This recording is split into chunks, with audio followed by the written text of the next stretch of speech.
oyentes de Radio Sefarad y bienvenidos a Luz y Oscuridad bajo el nazismo. De nuevo volvemos a este espacio que Fernando Navarro García nos acerca aquí a Radio Sefarad. Nos encanta poder volverte a saludar, Fernando. Pues es un placer estar con vosotros una vez más. Bueno, vamos a acercar de nuevo este diccionario biográfico del nazismo y el Tercer Reich que Fernando Navarro nos presentaba ya hace unos años en el estudio de Radio Sefarad. Vamos a traer esos personajes que llenan sus páginas hoy con la historia de Flick, este personaje que nos comentabas, de oscuridad. Sí, hoy tenemos un personaje de oscuridad y es un ejemplo, Alejandro, del perfecto trepa y del superviviente nato.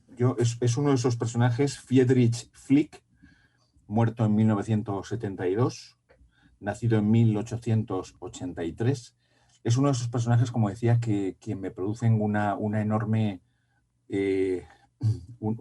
repugnancia, por su capacidad, además, de adaptación a cualquier tipo de tiranía.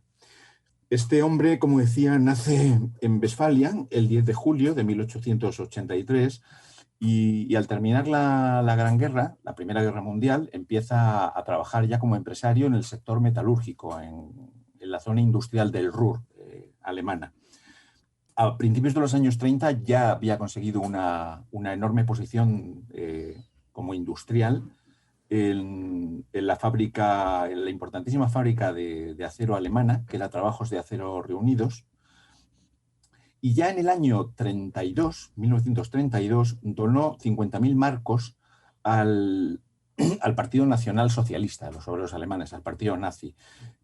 Pensando ya y viendo el auge que estaba teniendo el partido nazi, que todavía, recordemos, no había llegado al poder, faltaba escasamente un año, pero ya él veía que era un partido en ascenso y, por tanto, para blindarse políticamente en el caso de que los nazis ganaran las elecciones, como sucedió poco después, pues aportó esos 50.000 marcos. Sin embargo, y fíjate el personaje, en esa misma época y al mismo tiempo, estamos todavía en 1932, con 1 millón de Reichsmarks, apoyando la campaña de reelección del presidente Paul Hindenburg, y además aportó otras sumas muy importantes de respaldo al Partido Liberal y al Partido de Centrum, al Partido Católico. Si te das cuenta, Flick está de alguna forma cubriéndose las espaldas frente a los potenciales vencedores de las elecciones. El Partido Liberal, el Partido Católico, el Partido de Hindenburg, del presidente en la campaña de su reelección, y, por supuesto, el partido nazi. Por tanto, un ejemplo de capitalista absolutamente amoral. En el año 33, Flick aumentó su apoyo económico a los nazis y subió su suma a 7 millones de marcos, que eso es una cantidad enorme para la época.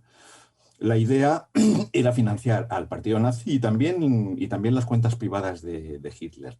Más adelante, ya con los nazis en el poder y ya claramente comprometido con la ideología nacionalsocialista, integra el famoso círculo de amigos de Heinrich Himmler, que era un círculo, una especie de cámara de comercio privada de grandes empresarios. Aunque se llamaba Círculo de Amigos de Heinrich Himmler, en el fondo era una iniciativa de Himmler orientada a recabar apoyo económico de los grandes empresarios alemanes. En el fondo era una extorsión pura y dura, porque ¿quién no iba a ser amigo de Heinrich Himmler, uno de los grandes peces gordos del partido y el dueño y señor de las SS, cuando Himmler te invitaba con todas las comillas del mundo, a integrar su círculo, ¿no? Su círculo de amigos? ¿Quién no iba a querer ser amigo de Himmler cuando se le ofrecía esa oportunidad? Pero claro, la oportunidad venía previo pago de unas cuotas. En este caso, 100.000 marcos anuales para financiar las actividades de las SS. Finalmente, ya en el año 37, Pero fíjate que tardó tiempo, ¿eh? Con respecto a otros personajes que hemos revisado en nuestro programa. Se afilia formalmente al Partido Nacional Socialista de los Obreros Alemanes. Y muy poquito tiempo después es condecorado con una orden, no militar, pero sí honorífica, una medalla honorífica que se concedía en aquellos tiempos a los grandes empresarios que habían destacado por su actividad industrial y también por su compromiso con el régimen ya tiránico del hitlerismo, ¿no? Del nazismo. Asume la presidencia y la Junta de Gobierno de innumerables empresas del sector del hierro, del acero, del carbón, durante el Tercer Reich. Lo peor de este personaje hasta el momento, si te fijas, no deja de ser el perfil de superviviente nato, ¿eh? El tipo que es capaz de, mediante sumas cuantiosas de dinero, pues ir cubriéndose las espaldas con izquierdas, con derechas, con centro, sin tener una ideología muy clara, ¿eh? Pero al empezar la guerra, al empezar ya la Segunda Guerra Mundial, las empresas de Flick, recordemos que es el sector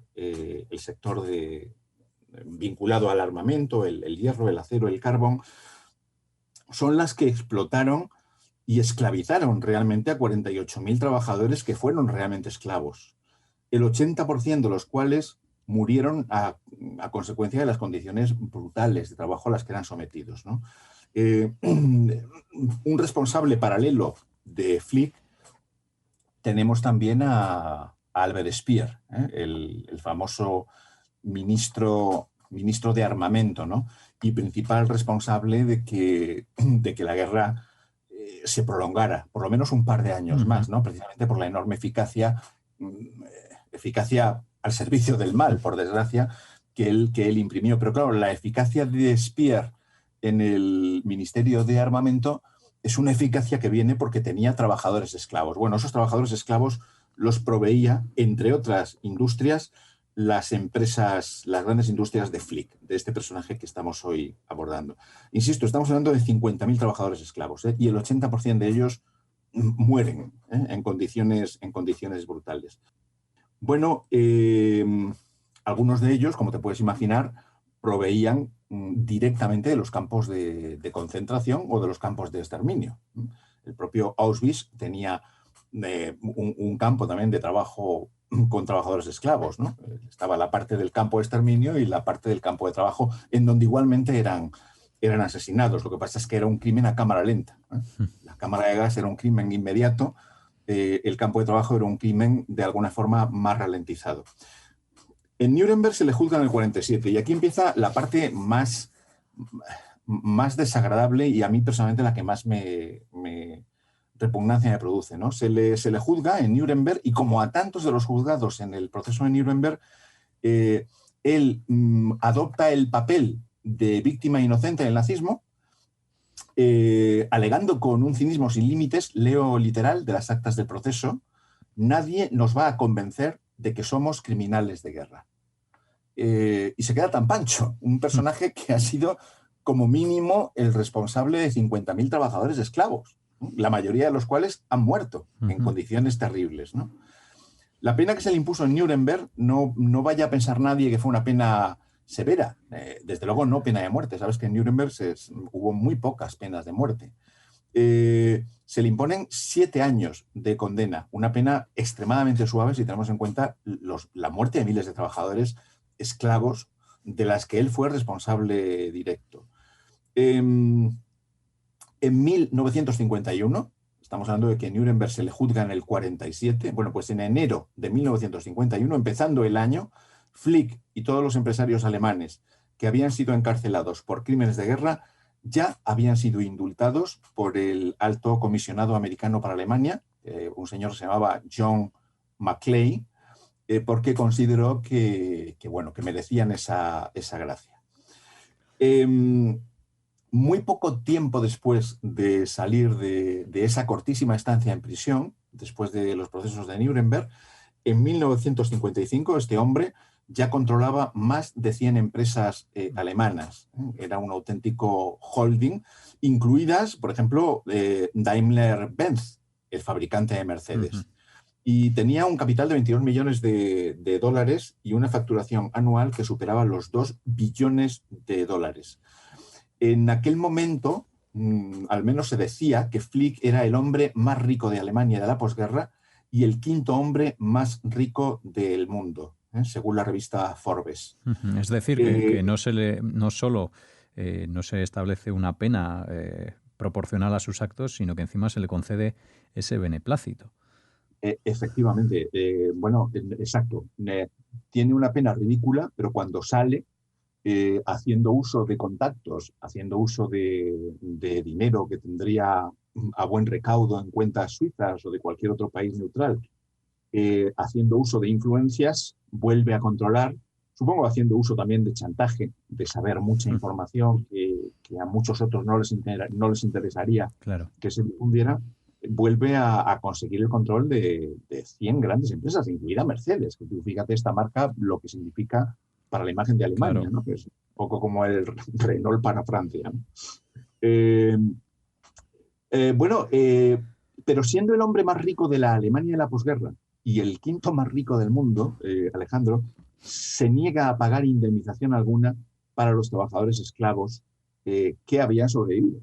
Porque recordemos que de los 50.000 que él esclavizó, el 20% logró sobrevivir, probablemente con secuelas gravísimas, con lesiones derivadas de accidentes laborales por las duras condiciones a las que estaban sometidos. Bueno, se negó a pagar ningún tipo de indemnización.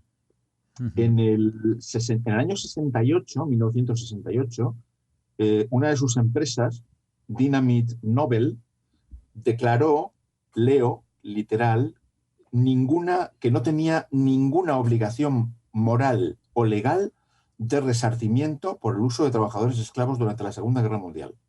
Y todavía en el año 70, un par de años después, sus abogados, en respuesta a una apelación que le había hecho el alto comisionado americano para Alemania, Maclay, el que lo había indultado en el año 51, lo indultó, pero le pidió que pagara indemnización a los trabajadores. De alguna forma era un indulto no condicionado, pero bueno, él consideró que habría una especie de responsabilidad moral, ¿no? Bueno, pues los abogados de este personaje, de Flick, en el 70 le responden a Maclay que se niegan categóricamente a acceder a estudiar siquiera la posibilidad del pago de indemnizaciones, que se niegan a ello y se niegan, y de hecho no pagaron indemnizaciones. Finalmente, este señor muere, como dije al principio, el 20 de julio de 1972 en Carintia, en el sur de Austria, en su lujosa villa a orillas del lago Vorter, dejando una fortuna de más de 6.000 millones de euros, todo esto según datos de la revista Forbes, y rodeado de honores, porque los años previos a su fallecimiento él fue condecorado con numerosas medallas, diplomas, reconocimientos públicos, algunos de ellos, digo públicos, no de cámaras privadas de empresas, hablo de ayuntamientos, de landers, de presidencias, etc. Muere rodeado de honores en 1972. Después de su muerte, y esto es un dato que los que tenemos una cierta edad recordaremos perfectamente, Flick, a muchos les habrá sonado el apellido, Flick, ¿de qué nos suena esto? Bueno, hubo un escándalo en los años 80 que también salpicó a la política española, especialmente al Partido Socialista, al PSOE, de Felipe González en aquel momento, porque se descubrió, saltó a los medios de comunicación alemanes, inicialmente, el escándalo Flick, que había sido el caso Flick. Era un caso de corrupción política que afectó al entonces canciller democristiano Helmut Kohl, en donde Flick y sus empresas corrompían, financiaban ilegalmente a partidos políticos alemanes, particularmente a Helmut Kohl, a cambio de favores fiscales. Gracias a esta financiación, el industrial pudo cobrar 1.900 millones del Deutsche Bank como comprador por la venta de su participación en el Daimler-Benz sin pagar al fisco los impuestos que correspondían. Bueno, Cuando esto salió a la luz en Alemania, provocó la dimisión del ministro alemán de Economía, Otto Lambsdorff. En España, este caso Flick tuvo, como decía hace un minuto, una repercusión importante en prensa porque afectó al Partido Socialista Obrero Español, también a la izquierda portuguesa. Se había intentado, de hecho, se transfirió 1 millón de marcos al PSOE. Esto se pudo saber en aquella época, estamos hablando de los años 80 del siglo pasado, porque de alguna forma lo que pensaban en Alemania, están ahí las interpelaciones de Santiago Carrillo a los abogados de Flick. Lo que querían desde Alemania era financiar una socialdemocracia fuerte, tanto en España como en Portugal, para impedir el acceso al poder, el acceso al gobierno del Partido Comunista. De alguna manera quisieron fortalecer a una socialdemocracia, como realmente ocurrió en nuestro país, con un PSOE fuerte, pero no dejaba de ser un partido de ideas socialdemócratas, no comunistas. Entonces lo que se pretendía desde Alemania, a través de este escándalo Flick, era fortalecer a un partido socialista. De hecho, las actas de las interpelaciones de Santiago Carrillo, si se leen, se pueden disponer de ellas en Internet, son muy interesantes, ¿no? Porque Carrillo lo que le dice a los abogados es cómo están ellos que descienden de nazis, que han estado financiando al partido nazi, cómo están financiando a un partido socialista en España. Y lo que ellos le responden es que efectivamente saben que es un partido socialista, pero lo que quieren es evitar el acceso al poder del Partido Comunista. Y este es el personaje que hemos podido abordar hoy. Os pido disculpas por la tos, pero bueno, ya sabéis que he salido hace poco del hospital con temas de COVID y me ha quedado una pequeñita tos que poquito a poco va menguando, pero al hablarme todavía me castiga. No hay ningún problema, seguro que lo comprenden perfectamente los oyentes. Te lo agradecemos que hagas este esfuerzo, desde luego, y gracias por acercarnos estos tentáculos, voy a decir, de Frederick Flick, que incluso tiñeron con esas negruras la política aquí en España, como nos has contado en esta última parte de este Luz y Oscuridad, en el que te esperamos vuelvas a una nueva edición. Fernando. Pues un placer estar con vosotros, Alejandro, y hasta el próximo programa.